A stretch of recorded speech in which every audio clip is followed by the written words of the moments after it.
Bonjour, c'est le début du troisième module qui porte sur les modes de représentation en probabilité. Donc ici, on a déjà parlé en fait dans les deux modules précédents, on a déjà parlé un peu des différents cas possibles qu'on peut obtenir dans une expérience aléatoire. Puis une des façons, disons, quand on a une situation, une expérience aléatoire, on pourrait décider d'énumérer tous les cas possibles un à un. Mais il peut y avoir des façons un peu plus stratégiques, un peu plus efficaces, en fait, d'organiser nos cas possibles et de faire ressortir nos cas favorables pour calculer une probabilité. Donc, si dans ce module-là, on va travailler beaucoup avec l'arbre, le tableau à double entrée, qu'on va appeler aussi la grille, mais il y aurait aussi le réseau là, qui est à l'étude aussi au secondaire, mais on ne l'abordera pas dans le cadre de ces capsules. Donc, ce qu'il faut garder en tête, c'est qu'à chaque fois, les différents modes de représentation, ce qui nous aide, c'est à visualiser l'ensemble des cas possibles, notamment pour prendre une décision, puis en calculant une probabilité. Donc, l'objectif de la capsule vidéo, en lien avec l'objectif du cours, d'établir des liens articulés entre les différents concepts probabilistes pour pouvoir préparer et piloter des situations d'apprentissage stimulantes. Donc, on va y aller avec le jeu qui est un jeu de dés.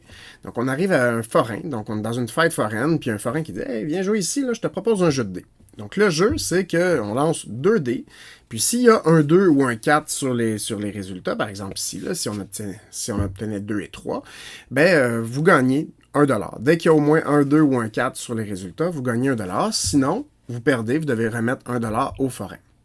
Donc, la question que je vous demande, c'est est-ce que vous acceptez de jouer à ce jeu-là, puis pourquoi? Donc, je vous demande de faire une prédiction en partant.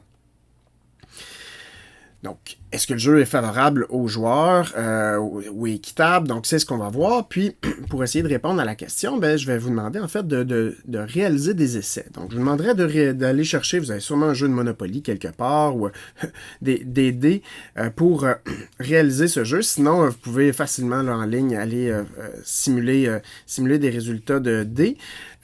Et là, à ce moment-là, je vous demande de lancer réaliser des essais, en fait, en lançant les dés, puis en notant vos résultats, pour voir si vous gagnez ou non contre le forain. Je l'ai fait de mon côté, puis après avoir fait ici 20 essais, j'ai obtenu, dans le fond, on voit ici 2 et 6. Donc, si j'ai gagné parce qu'il y a au moins un 2 ou un 4, j'ai 1 et 3. Donc, je n'ai pas gagné ici parce que je n'ai pas obtenu aucun 2, aucun 4. Donc, on peut voir ici que si je compile, j'ai gagné 10 fois sur 20, puis j'ai perdu 10 fois sur 20 en rouge. Donc, si je peux revenir sur ma prédiction, dans le fond. Donc, si moi, ma prédiction, c'est-à-dire, moi, je pense que le forain, là, il gagne à chaque fois qu'il y a 1, 3, 5 ou 6 sur le dé, parce qu'il y a juste le 2 ou le 4 qui nous fait gagner. Donc, le forain gagne avec 1, 3, 5 ou 6, puis il y a 2 dés. Écoute, je pense que le forain va gagner plus souvent. Donc, si là, je pourrais voir, puis avec ce résultat-là, ici, j'ai gagné autant de fois que j'ai perdu, je pourrais vouloir changer ma prédiction. Je peux me demander aussi, en lien avec le vocabulaire probabiliste, est-ce que c'est impossible de gagner? Est-ce que c'est certain ou est-ce que c'est possible? Donc, impossible, ça voudrait dire la probabilité de 0 ou 0%. Certain, c'est la probabilité va être de 1 ou 100%. Puis possible, c'est quelque part entre les extrêmes. Donc, ça pourrait être possible de gagner à 25%, à 50%, etc. Donc, si on a fait des essais, ici, vous, de votre côté, je ne sais pas, vous avez peut-être fait une dizaine d'essais, vingtaine d'essais comme moi. Alors, on peut se demander, est-ce que cette tendance-là, elle est fiable? Donc, ici, là, j'ai un certain résultat après 20 essais. Est-ce que c'est fiable? Donc, ça, c'est mes fréquences que j'ai obtenues, que j'ai observées dans l'approche fréquentielle. On est avec Monsieur Fréquentiel ici. J'avais fait une prédiction d'abord avec Madame Subjective, là, des essais avec Monsieur Fréquentiel, mais ma probabilité, là, qui est quelque chose de théorique avec Monsieur Théorique, ici, pour m'en approcher de la probabilité, ce que je sais, comme on en a déjà parlé, c'est que plus je vais faire d'essais, plus je vais être confiant que ma fréquence devrait se rapprocher de la probabilité. Donc, c'est ce qu'on appelle la loi des grands nombres. Donc, combien d'essais sont nécessaires? Le plus possible, mais évidemment, on ne passera pas la journée à lancer des dés et à noter les résultats. Donc, c'est là que le simulateur, encore une fois, peut être assez intéressant. Donc, si j'ai fait le même jeu de dés là, avec simulateur avec Scratch qui permet de simuler, donc je vous demande d'abord d'expérimenter le simulateur à partir du lien. Maintenant que vous l'avez fait, je vous demande si le jeu, après vos essais, peut-être que vous avez gardé la même prédiction tout à l'heure. Donc, est-ce que le jeu est favorable aux joueurs? Oui, non. Est-ce que le jeu est équitable? Ou peut-être que vous ne savez toujours pas. Donc maintenant, on va aller l'expérimenter. Puis là, juste pour vous montrer un peu à quoi ça fonctionne, peut-être que vous connaissez Scratch. ici, si vous restez de ce que j'avais préparé, ben, par défaut, il fait 10 parties. Et là, je peux voir que mon rapport de parties gagnées est de 4 dixièmes, 7 dixièmes, 2 dixièmes. On voit que ça varie quand même beaucoup parce que c'est 10 parties. Donc, on n'a pas une grande stabilité. Ce que je peux faire, c'est aller voir à l'intérieur. Là, je vais pouvoir aller voir, je vais juste me recadrer, voir ici, avec le code, ce qui a été fait. Donc, voilà. Donc, ici, on voit qu'il y a un certain nombre de briques. Il fait ressortir un résultat de dés, premier dé aléatoire entre 1 et 6, deuxième dé, un nombre aléatoire entre 1 et 6. Il va aller vérifier après ce qu'il y a des 2 ou des 4. Bon, puis là, il va faire afficher ici une réponse en faisant un calcul. Mais là, ce que je vois ici, c'est que je pourrais changer mon nombre de parties. Moi, je l'avais paramétré pour qu'il soit à 10, mais je pourrais mettre à 1000. Et déjà là, ça va faire beaucoup plus d'essais. Là, si je clique sur le drapeau vert, quand le drapeau vert est cliqué, le programme ici va s'exécuter. Et là, je vois qu'après 1000 parties, le rapport des parties gagnées est de 55 centièmes. Je le refais, 557 millièmes. Je le refais, 548 millièmes. Donc, je vois que c'est toujours en haut d'une demi. C'est pas mal proche de 0,5, 0,6. Mais toujours un petit peu en haut d'une demi. Peu importe le nombre de fois que je vais faire ici les 1000 parties, là, ça semble être assez stable que c'est un peu plus qu'une demi. Mais maintenant, je ne sais pas pourquoi. Donc, je reviens ici. Ben, là, pour expliquer pourquoi, ben, c'est là que sur le plan théorique, il faudra l'expliquer. Donc, il y a le tableau à double entrée qui me permet d'aller représenter l'ensemble de mes cas possibles. Donc, c'est ce qu'on peut appeler aussi une grille. Donc, si j'ai les résultats, ben moi, je trouve que c'est plus facile ici quand j'ai 2 dés pour être capable de bien les distinguer, d'utiliser 2 dés de différentes couleurs. Donc, je vais lancer un premier dé, je vais lancer un dé vert, puis je vais lancer un autre dé bleu. Et ici, ben, ça va me permettre de voir, par exemple, que si j'ai obtenu 6 sur mon dé vert, 6 sur mon dé vert et 4 sur mon dé bleu, donc je suis dans ce résultat-là ici. Donc, maintenant, je vais faire ressortir lesquels sont favorables. Donc, ceux qui sont favorables, c'est à chaque fois que j'ai un 2 ou un 4, autant sur mon dé bleu que sur mon dé vert. Et là, qu'est-ce que ça donne quand je les fais ressortir? Les voici. Et là, je peux les compter. J'en ai 20 cas favorables sur 36 cas possibles. Donc, j'en ai un peu plus que la moitié. Donc, ça, c'est assez intéressant parce que tantôt, je voyais que je gagnais un petit peu plus souvent que la moitié du temps avec mon simulateur. Ben ici, ça explique que oui, si c'était la moitié, ce serait 18 cas favorables sur 36 cas possibles. Maintenant, j'ai 20 cas favorables sur 36 cas possibles. Donc, un peu plus que la moitié. Donc, je peux aussi, au lieu de le représenter par un tableau à double entrée, je pourrais tracer un arbre. Donc, un arbre, ici, va me permettre... il y a 2 types d'arbres qu'on va voir, l'arbre des possibilités et l'arbre des probabilités. Donc, l'arbre des possibilités, il fait ressortir toutes les possibilités. Donc, ici, qu'est-ce que je remarque? Ben, j'ai toujours, pour un arbre, j'ai un point de départ. Ensuite, j'ai mes résultats ici en colonne là, pour mon premier dé et pour mon deuxième dé. Donc, ça veut dire que si je peux avoir 1 avec mon premier dé, je peux avoir 2, 3, 4, 5, 6. Et à partir de chacun de mes résultats de mon premier dé, ici, j'ai 6 résultats de mon deuxième dé. Il n'y a pas de faces qui disparaissent. Ce sont les mêmes faces, en fait, sur les 2 dés. Donc, je peux avoir de 1 à 6. Ce sont des dés réguliers. Et là, ben, ici, si je prends le premier chemin en haut, je peux avoir 1 sur mon premier dé, 1 sur mon deuxième dé, ce qui me donne le résultat 1, 1. Dans ce cas-là, je ne gagne pas. C'est le forain qui gagne parce que je n'ai ni 2 ni 4. Si j'ai 1 avec mon premier dé et 2 avec mon deuxième dé, j'ai eu le résultat 1, 2, ben là, je gagne dans ce cas-là parce que j'ai obtenu un 2. Et là, vous comprenez le principe, j'ai mes 36 résultats possibles et ici, on peut voir les mêmes 20 cas favorables que je pouvais avoir ici dans mon tableau à double entrée. Donc, c'est les mêmes cas possibles, les mêmes cas favorables sont juste représentés différemment. Et là, vous noterez aussi la façon dont j'ai noté ici le résultat. Donc, ce que ça veut dire, c'est la probabilité d'avoir l'événement un 2 ou un 4. D'avoir un 2 ou un 4 sur mes lancers de 2D. Donc, la probabilité d'avoir cet événement-là, ben, c'est égal à 20 cas favorables sur 36 cas possibles. Puis là, après ça, ben, je peux aller le calculer. 20 36e, c'est une fraction. Donc, je vais y revenir tout à l'heure sur ce nombre-là. Avant, ben, au lieu de représenter toutes mes 36 cas possibles puis mes 20 cas favorables, je pourrais faire ressortir l'arbre des probabilités. L'arbre des probabilités, ce qu'il fait, c'est qu'il vient regrouper certains résultats. Donc, si je reviens en arrière, ici, ben, je sais en partant que si j'ai obtenu un 2 ou un 4 sur mon premier dé, ben déjà en partant, ça va me faire gagner. Parce que peu importe ce que j'ai sur mon... Si j'ai eu 2 ou 4 sur mon dé vert, ben, peu importe ce que j'ai sur mon dé bleu, je vais gagner. Parce que ça me prend au moins un 2 ou un 4 pour gagner dans ce jeu-là. Donc ici, je pourrais dire, au lieu de faire ressortir 1, 2, 3, 4, 5, 6, les 6 résultats, je pourrais dire, soit j'ai eu 2 ou 4, soit j'ai pas eu ni 2 ni j'ai pas eu 2 ou 4, donc ni 2 ni 4.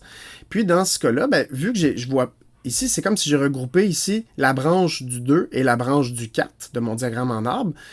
Et là, à ce moment-là, il faut que je vienne mettre un poids sur ma branche. Donc, c'est ma probabilité. Donc, si cette branche-là a une probabilité de 2 sixièmes, parce qu'il y a deux cas favorables sur mon dévers qui me donnent un 2 ou un 4. Et si je n'ai pas ni 2 ni 4, il y a 4 cas, donc 1, 3, 5 et 6, qui sont ni 2 ni 4. Donc si j'ai ma probabilité de 4 sixièmes de n'avoir ni 2 ni 4. Si je continue, je lance mon deuxième dé, ça va être le même principe. D'avoir un 2 ou un 4, la probabilité va être 2 sixièmes, ni 2 ni 4, 4 sixièmes. Donc même principe ici. Donc ici, je peux regarder finalement, dans ce cas-là, ici, quelles branches de l'arbre me font gagner. Donc ici, en partant, si j'ai eu un 2 ou un 4 sur mon premier dé, cette branche-là ici, que j'ai un 2 ou un 4, peu importe ce que j'ai après, ces branches-là ici sont favorables aux joueurs. Ils font gagner. Ici, si je n'ai pas eu ni 2 ni 4 sur mon premier dé, mais je l'ai eu à mon deuxième dé, j'ai gagné. Donc ici, ces trois chemins-là, donc ici, celui-là et celui-là, ce sont des chemins qui me font gagner. Donc, j'ai au moins quelque part un 2 ou 4, soit au début, soit à la fin. Puis là, le seul cas où je perds, c'est j'ai pas eu ni 2 ni 4. J'ai eu ni 2 ni 4 au premier dé et ni 2 ni 4 au deuxième dé. Donc, j'en ai pas eu de 2 ou de 4. Donc, j'ai perdu. Et là, après ça, on reviendra sur la façon de le calculer. On va voir qu'il va y avoir des façons, là, on va multiplier puis additionner des probabilités.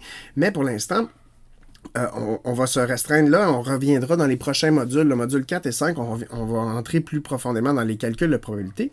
Je tiens à vous dire que ce diagramme-là, ici, diagramme en arbre, je l'ai fait par Dudamat. Donc, Dudamat permet, c'est une plateforme en anglais qui permet de travailler différents concepts mathématiques, notamment les arbres en probabilité. Donc, permet de visualiser les combinaisons possibles, de simuler la situation. Donc, je pourrais faire des simulations de cette situation-là avec 2D. Puis, je pourrais même faire des calculs. Donc, si ça vous intéresse et vous voulez même créer une classe pour le travailler avec vos élèves, il y a un tutoriel ici. Donc, vous allez avoir le diaporama avec les liens cliquables si vous voulez aller voir un peu explorer Dudamat. Donc, maintenant que ça c'est dit, je vous pose encore la question, est-ce que le jeu est favorable aux joueurs? Donc, maintenant, c'est la troisième fois que je vous pose cette question. Donc, ça nous amène à notre prise de décision. Donc, est-ce que vous acceptez de jouer à ce jeu? Normalement, le jeu est favorable aux joueurs. Donc, oui, ça vaut la peine de jouer parce que la probabilité de gagner, donc ici, vous remarquez, tantôt on écrivait probabilité au nom, mais souvent on va l'écrire juste un P majuscule. Donc la probabilité de gagner est de 20/36e.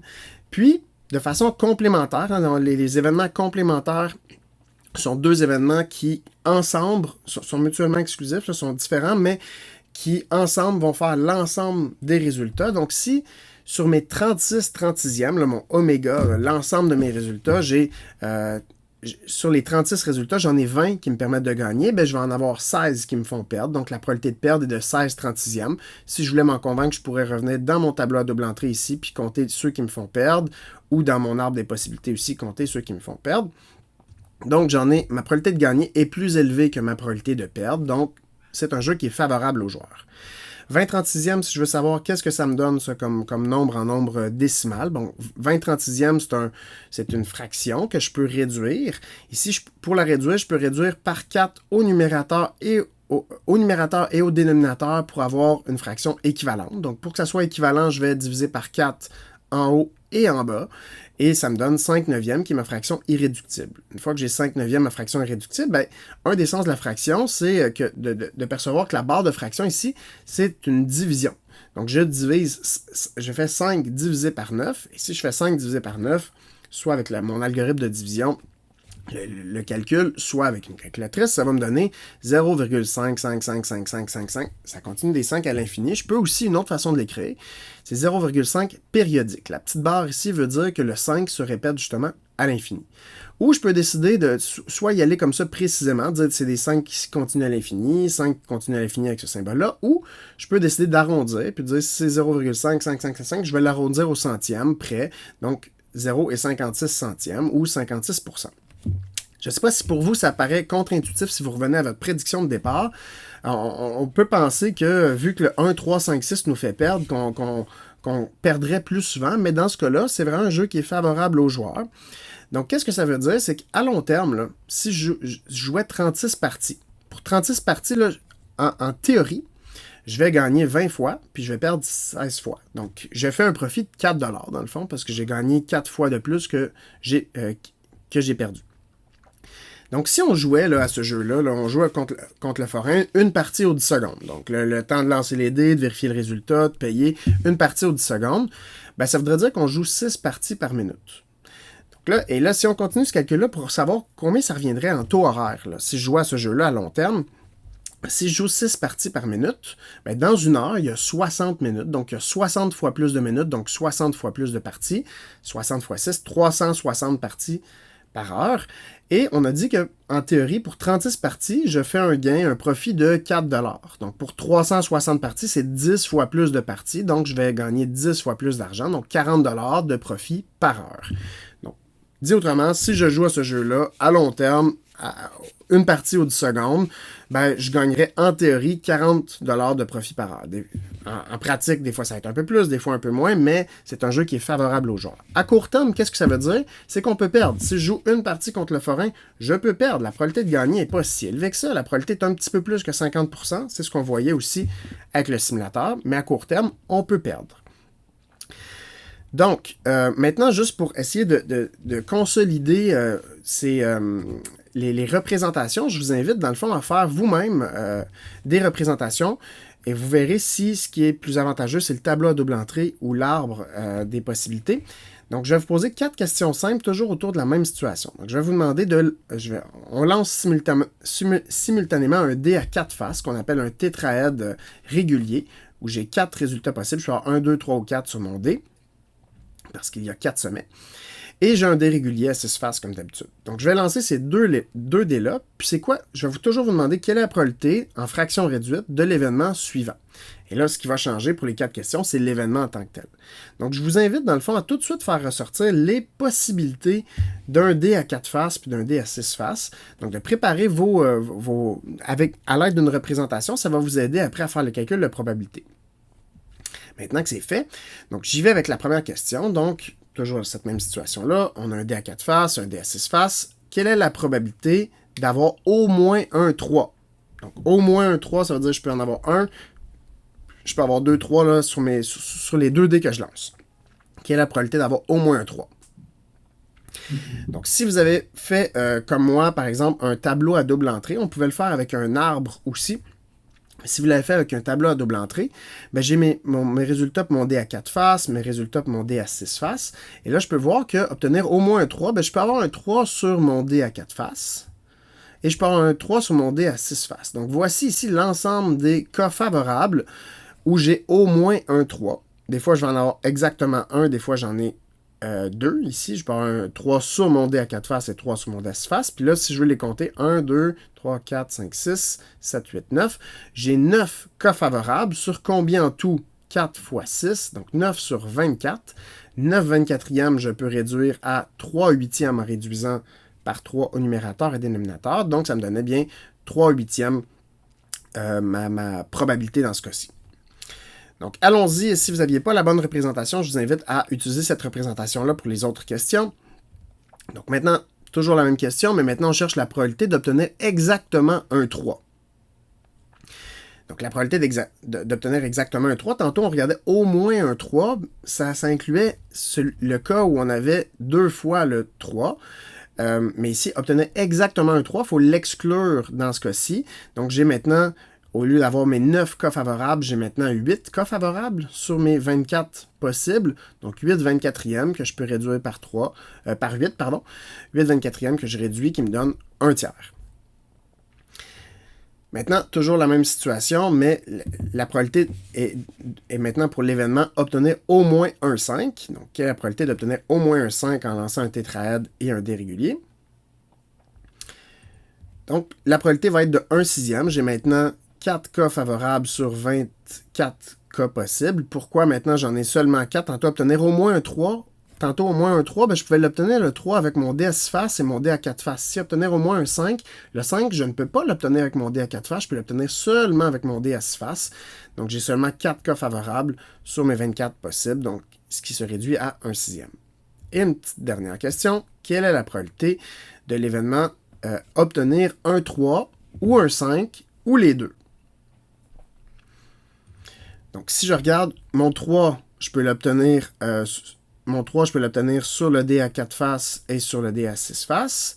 Mon 5, je ne peux pas l'obtenir sur le dé à 4 faces, mais je peux l'obtenir sur le dé à 6 faces. Donc, j'ai fait ressortir mes 1, 2, 3, 4, 5, 6, 7, 8, 9, 10, 11, 12, mes 12 cas favorables sur les 24 résultats possibles. 12 24e, une fois réduit, me donne une demi. Donc, la probabilité d'obtenir au moins d'obtenir un 3 ou un 5 ou les deux est de une demi.